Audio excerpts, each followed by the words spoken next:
All right, guys, time to continue the endless debate that always comes up on my channel. Which is better for dangerous game bear protection, the 44 Magnum or the 10 millimeter? Now, me and Chuck from Alaska Ballistics have gone on and on about this, and it's a pretty fun conversation to have. You've seen tons of conversations and forums and videos about this, and I got to say, guys, I feel pretty bipolar. I feel bipolar because I swing back and forth. I will, one week in the summer, I'll just be like, oh man, I feel more comfortable with a revolver, and I usually carry my Toklat. I have here a Ruger Super Red Hawk Alaskan and 44 Magnum. I'm borrowing it from my buddy Dan. It's just an awesome gun. I've done videos on this gun before. And I have my classic Glock 20 10 millimeter. This is my main woods gun, even though I like the new Springfield Elite XDM 10 millimeter. I'm kind of leaning towards this for a lot of woods carry. So, all right, 44 Magnum versus 10 millimeter. The sights are slightly off on this 44, so a little bit of a handicap, but we got a little bit of smorgasbord. Let's see what I can hit.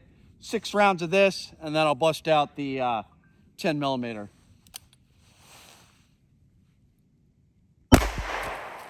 All right.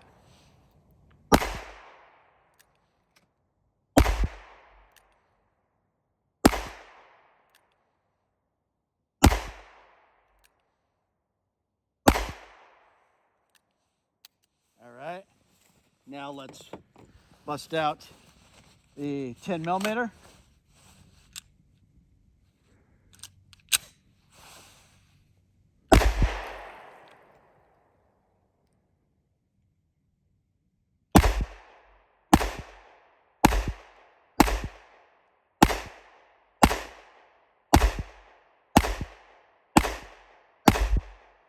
I was not expecting that. I'm using some of Chuck's reloads, and he loaded these 10 millimeter rounds up very stout. So thankfully my gun did not blow up, but as you could see, I was a little more accurate with the red dot on the 10 millimeter. I'm probably going to stick with this for now, but 44 Magnum's a good option as well. So these are both good choices, and it really just depends. The reason I swing back and forth, of course, obviously the 44 Magnum is going to have more power. You've got more stopping power, killing power. This is empty out of a 44 Magnum, and it's also going to be more reliable in the sense that you don't have a moving slide that can get blocked or stopped. You can put this right up against an animal. It's going to be more reliable in shooting, no question, I feel. Some people will argue that. I do not. I say this is more reliable. So for a survival outdoor situation, I mean, this is a good option. There's no question that this is a good option. But you're limited to 6 rounds. And the reason I sometimes go to 10 millimeter is because I got a buddy who's a hardcore moose hunter, and he's told me that people are going towards 10 millimeter in Alaska because they shoot charging bears 6 times with their 44 Magnum, and guess what? It's still coming at them, and then they got to fumble, and it takes a while to reload a revolver. I say just practice with it. The 10 millimeter, on the other hand, it is not as powerful as a 44 Magnum, obviously, but you've got 15 plus 1 rounds. So you can carry 16 rounds of buffalo boar or underwood, extreme penetrators, extreme hunter, something hard hitting in this thing, and it's been proven to kill bears. Is it my first choice? No, of course not. A shotgun or a rifle should always be your first choice for charging bear protection, but people have done it, and people argue that point with me. I personally know at least 2 guys that I've met who have killed brown bears, and well, one of the guys is my dad's friend, so my dad has personally met him, but LW Road has personally met him. It's one of his friends. Check out LW Road's channel. But who have killed charging brown bears with a 10 millimeter, and it's just easier to control. The recoil is less. You've got 16 plus 1 rounds.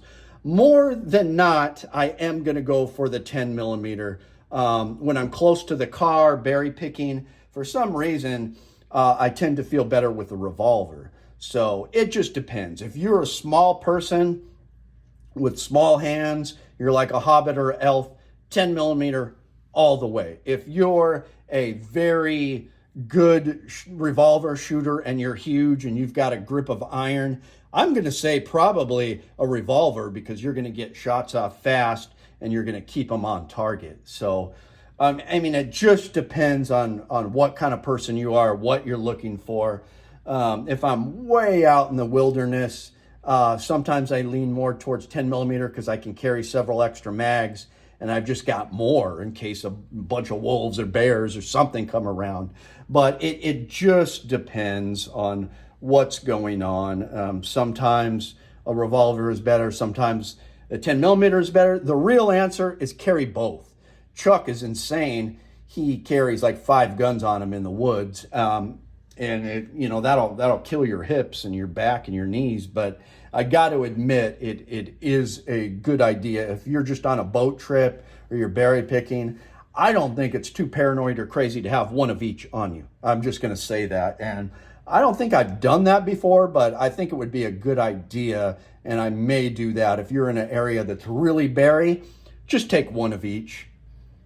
Have this in a chest holster and this on your hip, or vice versa. Because if one fails or it gets close, you could use this if you already take some shots with this. But I don't know. Let the debate begin. You guys tell me what you think is better. Obviously, the 10 millimeter is not as powerful, but you've got 16 shots in this pistol. So I don't know.